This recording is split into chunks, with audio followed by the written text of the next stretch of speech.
Imagine a world in which suddenly all the tools disappear. All buildings, cars, and machinery, or even basic tools such as knives, hammers, and shovels vanish.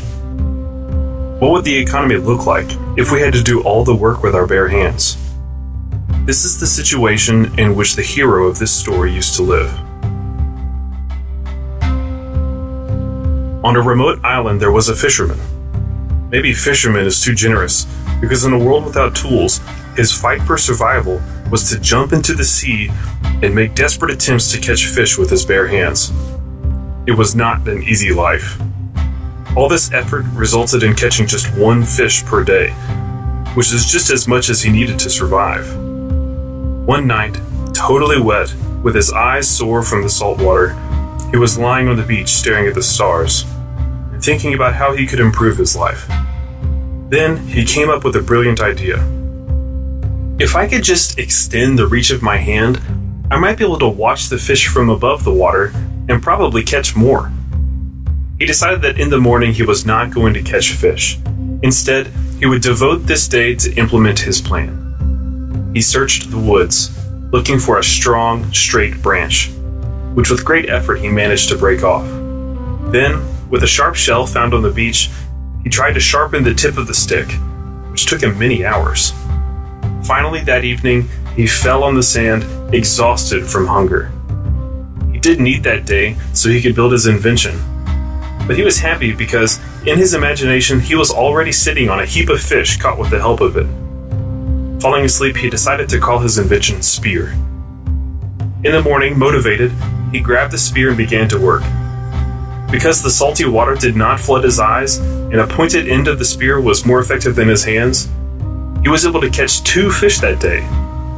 Well, it was not a heap of fish yet, but the economy of the island did grow by 100%. More importantly, it opened up for him many more possibilities. He could now fish every second day, consuming his catch from the previous day. He could also go fishing every day, as before, and dry the excess fish and store it for worse times. Another option was to use free time to implement new ideas to increase his productive capacity.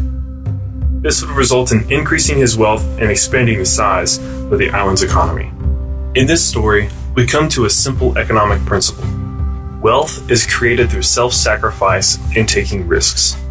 The fisherman underconsumed and took the risk that his plan might not work, and that he would go hungry all day producing the spear needlessly. The fisherman's underconsumption can be simply called saving.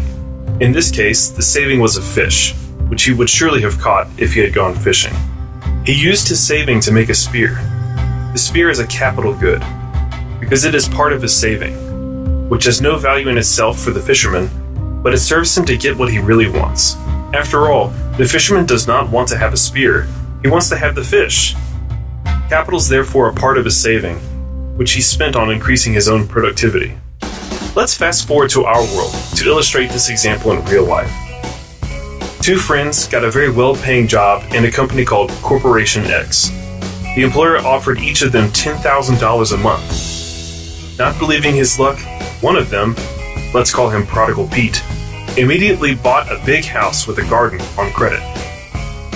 The monthly rent amounted to $3,000. He bought a luxury car, also on credit, for which he paid $2,000 a month.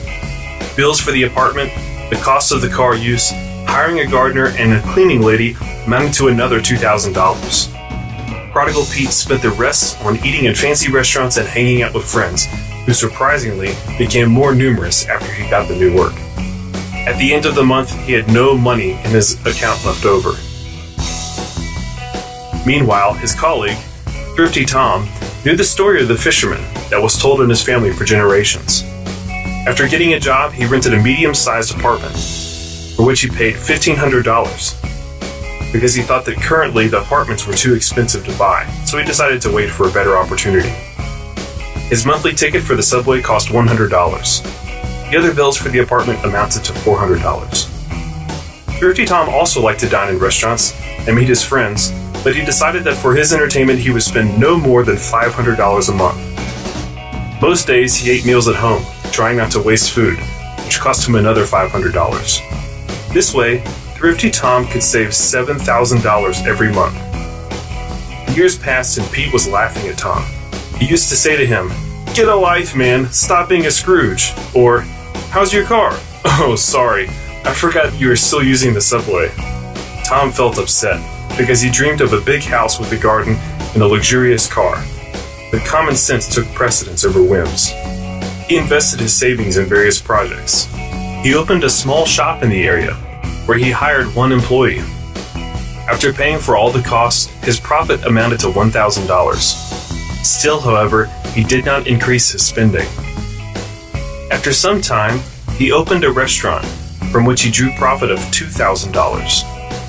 Later, he bought a bit of real estate, partly on loan, and he rented it to various companies as office space. His gains after his loan payments amounted to $4,000. Tom kept acting. After a while, gains from all of his projects were already $15,000. Suddenly, hard times fell upon Corporation X. Because of some bad choices and a global recession, it had to fire 2,000 employees. Among them were Pete and Tom. Tom suffered a slight scratch on his honor because no one likes to be fired, but other than that, he didn't care too much about the situation. He had an income in the amount of $15,000 per month from his investments and a large amount of savings. Pete, in turn, panicked. The bank demanded payments on a loan, which Pete managed to pay only half. Friends invited him out for the first week, but when they saw that Pete had financial problems, the invites began to fade quickly.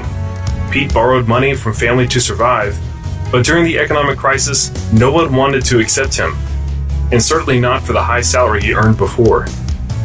Finally, Pete decided to sell the house and car because he was not able to make the minimum payments.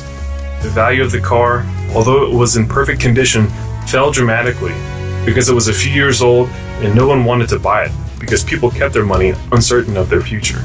The house lost its value because Pete bought it at a time of great prosperity and high availability of cheap credit, which pumped up the prices of the property. As a result, it turned out that the market price of his home and the car were as much as the value of the loans, which Pete still had to pay. Pete was really hurt by the fact that for so many years he was paying the loans and now he was left with nothing. He still had to sell because he needed the cash right away. After a few days, Tom called him and said that he would buy both the car and the house. During the transaction, they talked for a while as old friends. Pete told him about his situation, and Tom, as a man full of empathy, said, "Listen, my friend, I was just going for an early retirement. I need someone capable to take care of my business. I know you are a good specialist. How about I hire you for $3,000 a month?" Pete felt relieved. Finally, someone wanted to hire him, and he was no longer burdened with loans. He accepted the job from Tom, rented a small apartment, and began to save. The story of the fisherman was based on the excellent book by Peter and Andrew Schiff, How the Economy Grows and Why It Crashes. We encourage you to read it. If you are interested in the conclusions of the second story, you can read them on our website, econclips.com. I encourage you to subscribe to our YouTube channel and like our Facebook page. You can find links in the description below.